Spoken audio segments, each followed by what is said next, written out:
Well, with that, we're coming down to our number one, our top IP from Horror Nights. Chris, hit us with it, bro. And this one's probably going to just anger a lot of people, but number one is...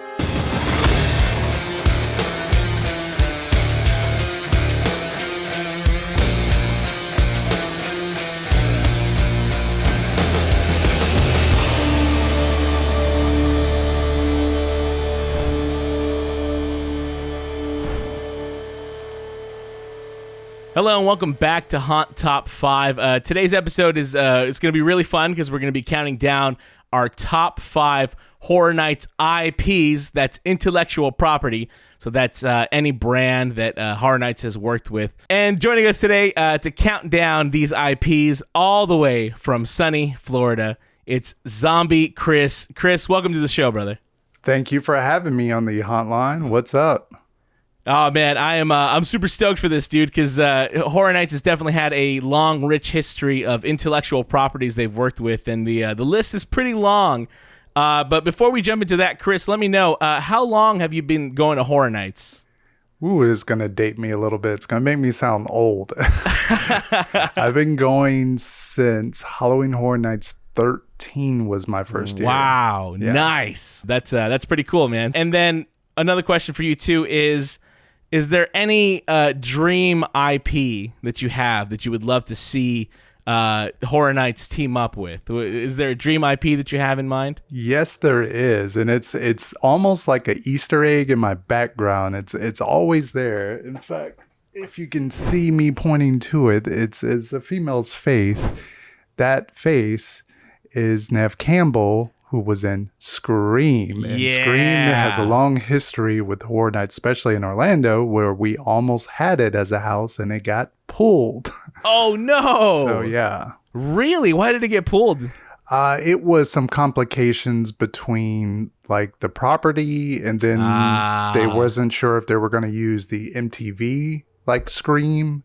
And then that kind of fiasco happened. And then next thing you know, it got yanked and put as the Purge house. Wow, interesting. Yeah. So it was almost there. Y'all almost had it, man. That is crazy. It was pretty much like, I would say it was 95% built. If you ever watch some walkthroughs of the Purge house, you will notice there are certain things that are like from the movie Scream, like a garage kill and certain house elements in there. Wow, that is wild. Yeah. But you're right. Actually, Scream would be perfect for Halloween Horror Nights. I mean, it's a guy in a mask, right, that's trying to murder people inside of a house. Well, there you go. There's your maze. Yeah, that's perfect, man. Mine would be, recently, I thought A Quiet Place would make a really awesome maze. Wow. Yeah, Quiet Place would be pretty fun. It'd be kind of cool if they had some kind of interactive element of something, like maybe you wear a medallion and it like the more noise you make or you scream, like it lights up or something, and that's what attracts the monsters or something. That'd be kind of cool. That would be awesome. That would be pretty awesome, man.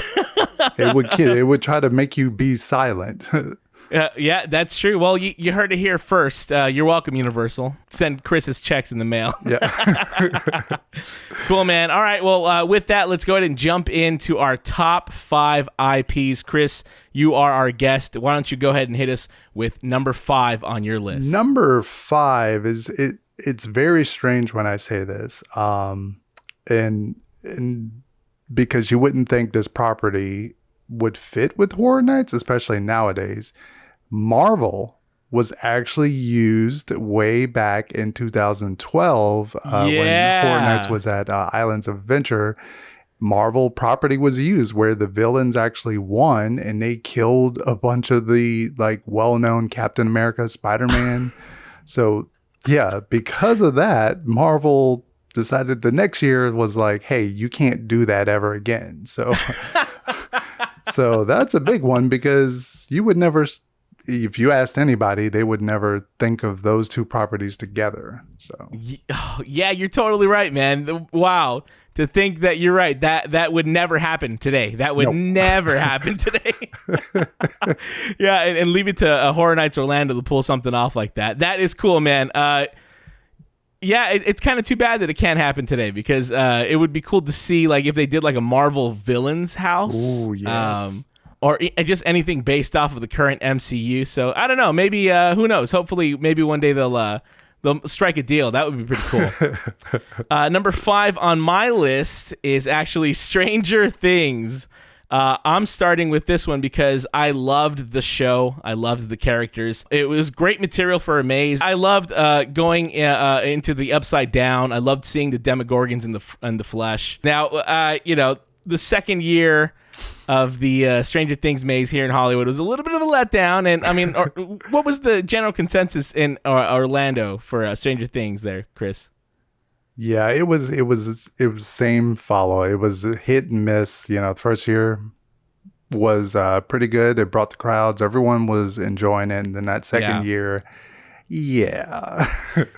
Which is funny, man, because I went to both coasts last year, and I heard the complaints from the Orlando crowds about the Orlando version of the maze, and I walked out of ours, and I was like, y'all, you have it so good, let me tell you. All right, Chris, go ahead and give us your number 4, brother.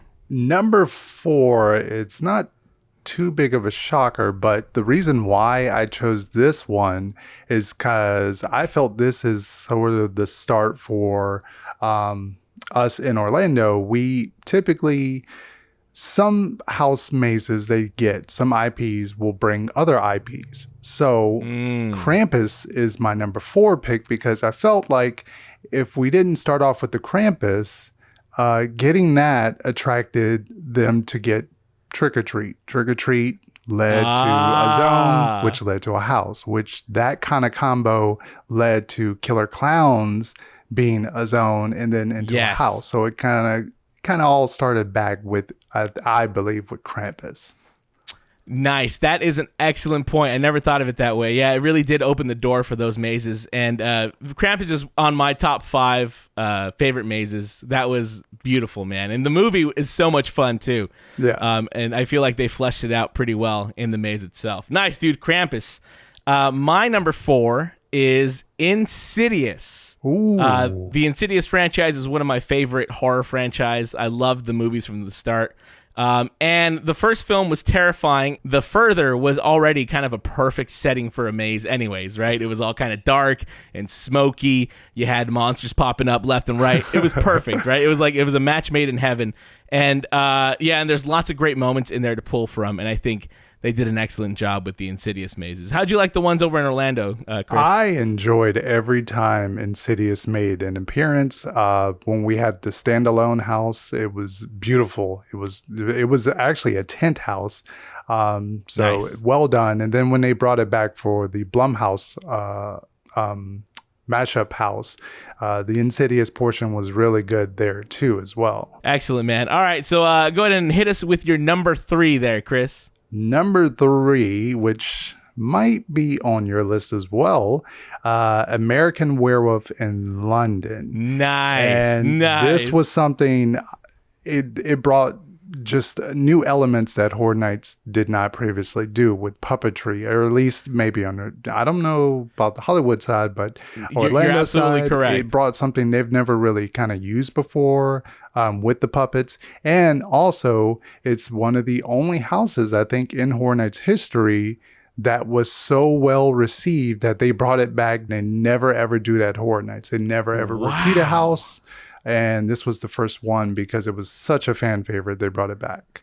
So. Man, I wish they would have done that for ours too. That's really cool. Yeah, great choice. That movie is it's a lot of fun too, with great visual effects, and I love that they kind of implemented that into the maze too. And you're right, you hit the nail on the head. They used a lot of puppets in our maze as well. Puppets that we had never really seen before. Yeah. And the way that they did the transformation scenes too was truly amazing, man. Yeah, great stuff, dude. Great number 3, brother. All right, so my number 3 is kind of a classic. I'm talking about Halloween. Michael Myers and Halloween kind of go hand in hand anyways, you know what I mean? And it's the perfect costume, the perfect gag for a maze. Kind of like we talked about with Scream, right? It's a guy in a mask in a house trying to get you. There's your maze. You're done. You know what I mean? There's a lot to pull from this franchise. Obviously, there's a lot of movies to choose from. a lot of stories to tell. And I'm really hoping that here in the future we get more Halloween mazes that are based off of the new installments in the franchise. So fingers crossed for that. All right, give us your number 2 there, Chris. And to follow suit, my number 2 is Michael Myers as well in Halloween. Nice. What's funny about Michael Myers in sort of the Orlando event, if you look at their history, they've had Freddy, they've had, Leatherface, they've had Jason before. Were our big 3 icons for HHN 17. But Michael Myers, he was kind of left out in the shadows. I mean, we didn't even get him. We just got, his classic houses just a couple years ago. So wow. It feels like something you would have expected for Michael Myers to be a part of this event long. But when they brought the classic Halloween, just the John Carpenter classic, it's in a house. The night he came home, it was terrifying in Orlando. I mean, it was one of my favorite houses. Still is one of my favorite houses, probably in the last 5 or 6 years. Particularly like the closet scene. Oh my God, it still gives me nightmares. So, Michael Myers in Halloween. Nice, excellent choice. Dude, that's interesting to hear that they only recently started giving you guys that franchise, because I feel like Horror Nights Hollywood has had it for a long time. Yeah. So wonder what that's all about. That's interesting. But hey, I'm glad they gave it to you guys finally. So that's good. All right, my number 2 was from last year, and it's Ghostbusters, baby. Yeah. Ghostbusters was totally unexpected for me, but it was perfect for the event. I think it's a good mix of that scary and funny. It's a perfect balance of both. There was fun effects on both coasts, but special shout out to the firehouse that you guys had in Orlando. Oh, yeah. That set, Chris, gorgeous. Absolutely gorgeous. Almost to scale. Beautiful, beautiful. But yeah, Ghostbusters is my number 2. And well, with that, we're coming down to our number 1, our top IP from Horror Nights. Chris, hit us with it, bro. And this one's probably going to shock a lot of people. I mean, Orlando has had a lot of IPs. I mean, there's lots of stuff we haven't mentioned. American Horror Stories out there. Yeah. Like I said earlier, Freddy, Jason. Yeah. And this one's probably going to just anger a lot of people. But number 1, and I have my various reasons, The Walking Dead. Ah, yes. When you talk about IPs in Horror Nights history, Walking yeah. Dead has done what no other IP has done at this event. It stayed in Orlando for, I believe, 5 years. We had this house. Yes. It even took over, at 1 year, it took over our entire Scare Zone package. So all the Scare Zones was just The Walking Dead. And even in Hollywood, it became a permanent attraction. So, yep. Yeah. So for that reason, I got to give it probably my number 1 spot. I mean, it's done what no other IP has done at this event. Absolutely. Chris, respect. Yeah, honestly, it was really hard for me to not include The Walking Dead on my list. Just because, even though some years were bad as the house. Right. Some years were good and some years were bad. Exactly. And I think at the end of the day, The Walking Dead just kind of started leaving a sour taste in my mouth. You know what I mean? Especially with the way the series ran. I'm just like so uninterested in it right now. However, you're right. There is no denying the legacy that is The Walking Dead at Horror Nights. It really just totally dominated for years. And I'm really curious to see what is the franchise that's kind of take its spot in terms of how long it's been with the event. So very interesting. Yeah, respect Walking Dead for sure. And my number 1, and this may come as no surprise to a lot of the people that know me, but my number 1 IP, Alien versus Predator, baby. Yeah. This one was completely out of the blue, unexpected. When they announced Alien versus Predator, I was totally shocked. Because it's like, where did they pull this from? Where did this come from? It's so funny. The movie was released in 2004, and then it wasn't until 10 years later, 10 years after its original release, they gave us the maze. So again, it really just came out of the blue. I loved seeing those characters in the flesh, right? To see Alien, to see Predator, to see them fighting each other. Tell me about your guys' AVP in Orlando. Did you guys use a lot of puppetry as well? There was a lot of puppetry. I think in comparison, you guys had that very big, wild moment, and ours didn't have that. But we did have our fair share of aliens. They were terrifying. Predator was terrifying too, and they did have some cool effects in our house as well. Nice. Well, yeah, definitely ours really took advantage of that puppetry. And that finale, you talk about a scene stealer. You talk about a grand finale. That was it, man. That was so dope. And, well, there you have it, folks. Those are our top 5 Horror Nights IPs. Chris, where can everyone find you, brother? Everyone can find me on the interwebs, YouTube. It's just Zombie Chris. If you want to follow me on Twitter, Instagram, it's just Zombie CT. No, I'm not from Connecticut. Everyone thinks that. There you have it, folks.